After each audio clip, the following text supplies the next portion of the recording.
Welcome back to the channel Safemoon Millionaires. My name is Ishaan, and in this video I'm going to be breaking down the full technical analysis, price target, and my exact strategy to profit off Safemoon. So make sure you stick around till the end of the video, because in fact we absolutely called out this reversal yesterday. In fact, I told you guys clearly yesterday that I totally expected a move to the downside, and that's exactly what we got. So we've been insanely accurate, and if you want to learn technical analysis for yourself, be sure to check out the Gen Z Trader Academy down below. So now the reason Safemoon and all these other cryptocurrencies have been falling is all because of good old Elon Musk tweeting about Bitcoin and essentially talking about how overall Bitcoin mining and transactions is not really that good for the environment because of how much energy it uses per transaction. But Safemoon, on the other hand, tweeted out, "Love the earth, don't kill it." Safemoon doesn't have any mining. There's no mining with Safemoon. It relies on tokenomics and the burning of tokens. And so overall, this is not really going to negatively affect Safemoon that much. In fact, this is actually going to be good for Safemoon, because if you think about it, companies are now going to be looking at alternatives other than Bitcoin. When companies start to implement cryptocurrencies as a payment, who are they going to choose? Are they going to choose someone like Bitcoin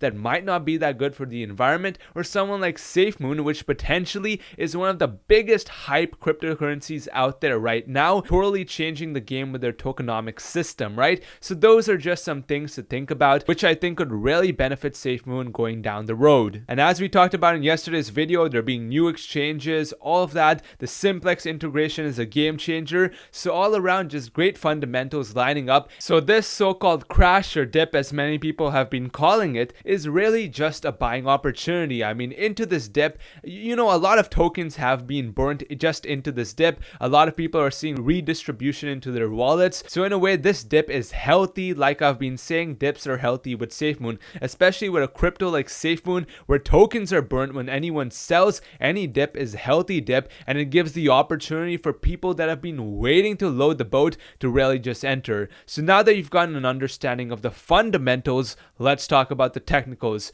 So as we can see yesterday, right over here, when we got the spike up and we came back down, I told you guys right over here that, you know, this spike was due to just some liquidity pool shifting, and that it wasn't any real fundamental change, and to probably expect some downside. We got just that, and as you can see, we started forming lower lows and lower highs, and in fact, it looks like we're beginning to form a symmetrical triangle, right? We can see how we're now beginning to get tighter and tighter in this range, and like I've said, symmetrical triangles can go either way. They can either break out higher or they can break out lower. It's all about being patient and actually waiting to see which way it goes. So if it starts to break out higher, you want to be buying into that, and if it starts to break out lower, anticipate further downside. And I think once this triangle plays out, we'll really be getting a great understanding of which way Safemoon's going to go now. Along with that, we can see how the red MACD line is beginning to cross above the green signal line, and overall the MACD is in negative territory.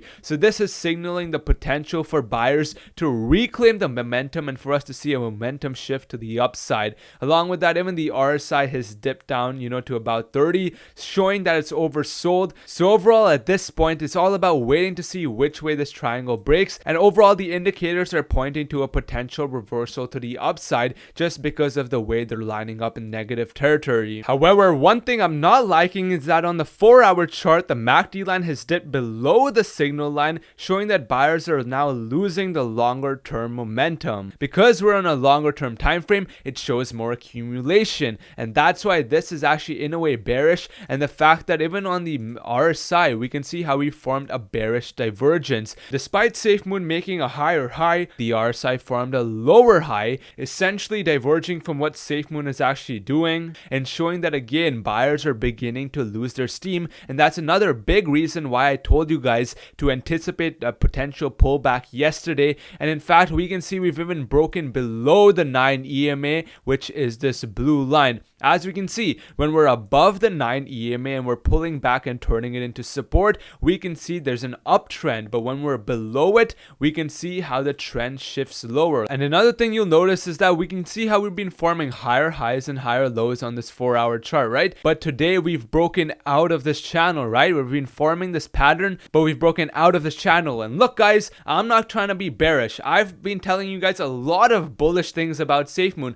Like, in fact, it went way back over here we nailed the reversal. I told you guys right over here to load up on Safemoon, and since then we're up like 300%. I'm not trying to be bearish at all. I tell it to you how I see it, and that's why we've been so accurate in predicting Safemoon short-term price movement and nailing these reversals. So the fact that we've broken below this channel, and as you can see, when we're pushing up, we're now turning that bottom support line into resistance, indicating that buyers are now using it as a reference point to sell, and there's no longer enough buyer demand to maintain that price level and push it back up to that top resistance line up over here. So the fact that we're now turning this into resistance signals the potential for a little more downside, potentially a little more pullback. So now that you get a rough understanding of the technicals, let's talk about my price target and my exact strategy to profit and where Safemoon could be heading if it goes higher or if it goes lower. So first of all, let's talk about what happens if Safemoon ends up rebounding higher. So if we break out of this top resistance line and break out of this symmetrical triangle, I will personally be waiting for a break above this, level right over here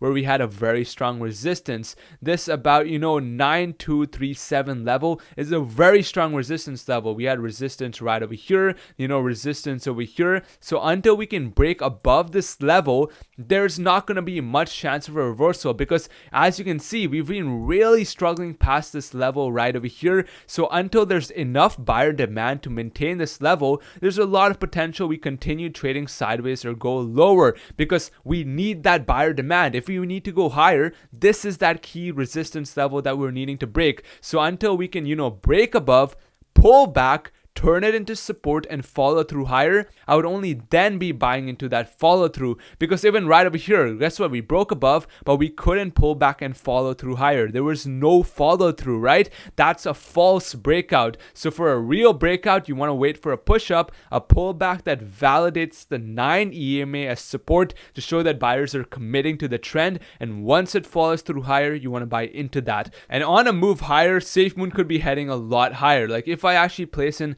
the Fibonacci from this swing high all the way down to this swing low, our next resistance level, our next fib level is all the way up over here at about this level here at about 1273, which is a decent upside. If I actually bring in this indicator right over here, we can see from where we are right now, we're looking at about a 63% upside. So that's my short-term price target, but a more realistic long-term price target would probably be up over here at the second fib level at about 190, which is, let's see, that's from this low right over here. We're looking at about 140% upside. So that's my long-term price target. Now let's talk about what happens to Safemoon if we end up dropping lower, because as I mentioned, it's totally possible. In fact, there are quite a few bearish indicators showing the potential for Safemoon to continue lower. So in that example, the first level of support Safemoon will have is right down over here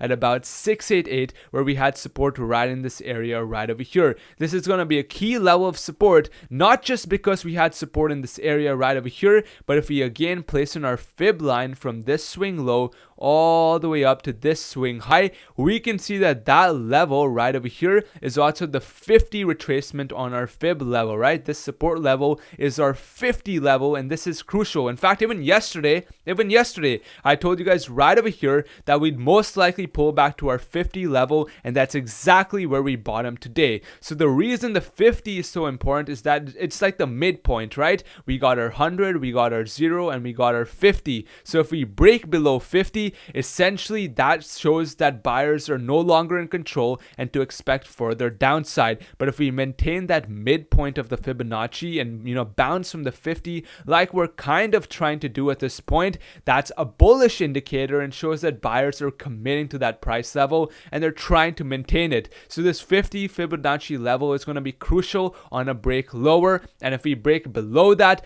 then the next fib level will be down over here at about 598 at our 61 fib level, and that's also a level of previous resistance As you can see, if I place in a line, we can see at the 61 fib level, this was a previous level of resistance where you can definitely expect buyers to step up and try to maintain this level just because it was such a strong level of resistance. And obviously buyers don't want Safemoon to break below, turn it back into resistance and continue lower, right? So they're going to be definitely using it as a reference point to buy, and you'll definitely see a lot of demand pent up right over there. And at these levels of support, what you want to be watching for is higher highs and higher lows and a break above the 9 EMA. Like right over here when we nailed the reversal, we got higher highs and higher lows and we broke above the 9 EMA. Even right over here, right? Same thing. So that's a simple way to put it, but if you want to learn a lot more advanced trading strategies and technical analysis for yourself, be sure to check out the Gen Z Trader Academy down below to learn how to become more profitable and make better entry and exit decisions.